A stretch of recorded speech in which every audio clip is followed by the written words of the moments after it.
Hi mga ka-home buddies! Welcome to my vlog again. Mini-vlog din naman to. This is my daily routine. Especially if wala akong trabaho sa gabi. So, ang ginagawa ko, pinapaliguan ko yung bata. So, as a father of 3 kids, mahirap siya gawin.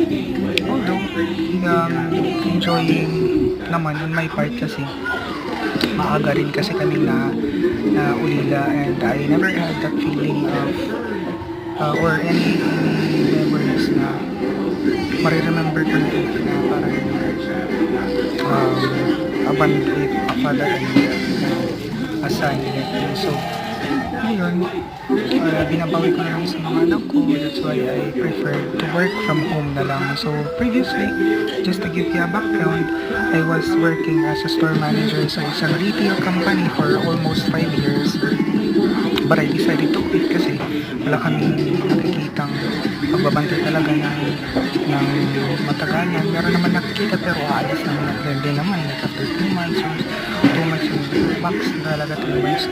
Tapos aalis na agad. So it's quite hard on our part as a parent na makita yung mga bata na wala talagang nagbabantay. Although hindi ko naman tinidisregard, yung partner ko naman meron naman parent. Meron pa siyang mama and then lola. Pero I think para sa akin mahihirapan sila kasi yung mga bata malikot na, at saka at their age I think they should relax, and para sa akin they have to enjoy the little things in life. So that's why I prefer ako na talaga yung magbantay.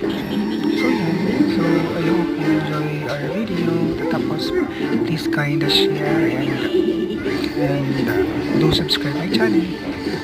This is just a very small vlog.